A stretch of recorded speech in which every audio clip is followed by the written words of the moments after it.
Well, what do you know? Hollywood by Gorillaz, supposedly the last teaser track to be released before the proper Now Now album drops, is here for the loyal listeners. And as loyal viewers, you guys requested my thoughts on it.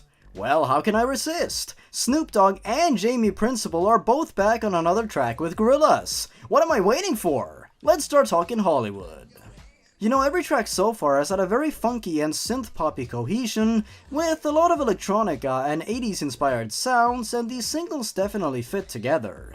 This album definitely seems to have a clearer, less scattered direction than something like Humans, where there were a lot of different sounds from track to track. That's not a criticism of Humans, just an observation.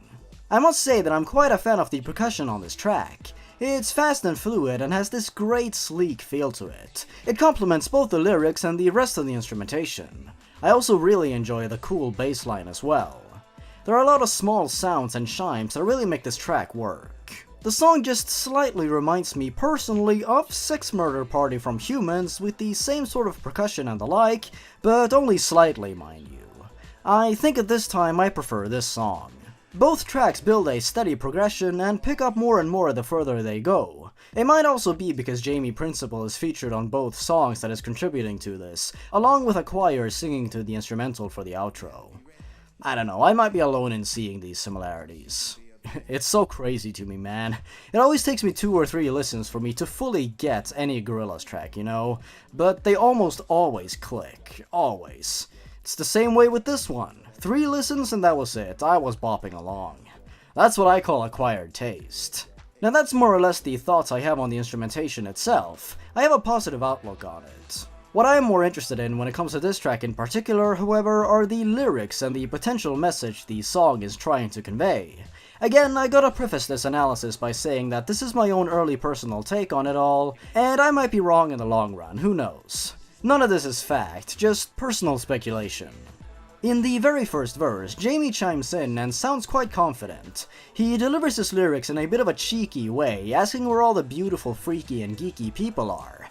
I bet they will be in the crowds at the concerts the band will be playing at. 2D appears and is much more animated than he has been on previous visualizers. This sort of harkens back to Tomorrow Comes Today a little bit, where the most animation found was him moving his mouth and singing the lyrics. 2D's chorus first lays out the groundwork. Hollywood? Yeah, it's alright, I guess. The chorus goes on to talk about jealousy in Hollywood, which to me feels quite topical. In Hollywood, everyone's lives seem to be peachy and great, don't they? Especially on social media. Or the web, if you'd like. Everyone is seemingly doing well and good, and this would cause anyone to feel jealous, wouldn't it? However, there's more to life than what you put on Instagram, you know? There's more to love than that. 2D's tone seems to be direct and firm in his statements, especially when describing the feeling that jealousy is gunfire, and kills the vibe by bringing it down, which could be interpreted as many things really. I choose to interpret it as a statement that jealousy can be quite the toxic concept, especially if you are comparing your life to the ones you see online. You really shouldn't let it get to you or bring you down. Focus on what you have and go from there. The second verse from Jamie seems to talk about not knowing what's real and what's not, when finding oneself in the seductive landscape of Hollywood. You're here to become a star, aren't you? There are many people out there who would love to prey on that. Hollywood can probably be great for you, sure, but you gotta watch out. Things don't always go the way you want them to, and that can certainly be demoralizing. However, as the song states, it can be very easy to overlook these doubts, and it can be very difficult to remain skeptical when everyone is telling you the things you want to hear. They know just how to pull you along.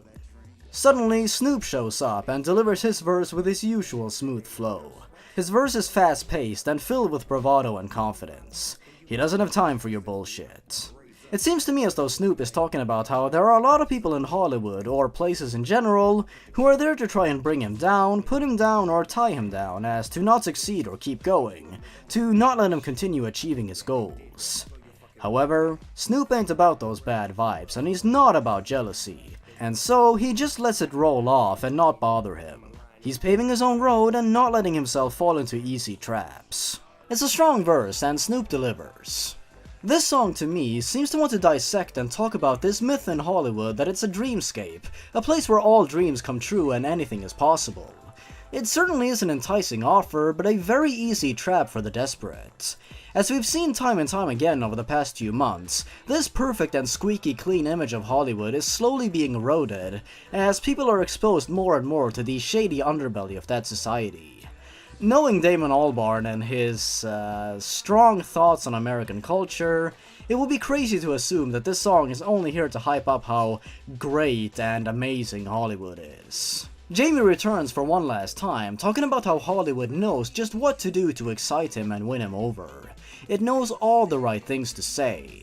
It's very easy to be drawn in by these flashy pictures and these idyllic ideas that Hollywood can fulfill all your dreams. I can't help but think that the character Jamie is portraying in this track is caught up in the dream, the trance that so many young, oblivious, and up-and-coming Hollywood artists find themselves in, before they realize what might be going on. They feel as though the possibilities are limitless and that they are on top, but you never know. If you're not careful, you may just crash down before you know it, or find yourself being exploited by people who couldn't give less of a shit about you. It's dangerous, and you need to be vigilant and not fall for things easily. Struggling artists will more often than not do anything to have a shot at the big time, and this can lead to many less than desirable outcomes. Well, those are my thoughts on the lyrical qualities of the song so far, and I'm feeling fairly confident in that interpretation.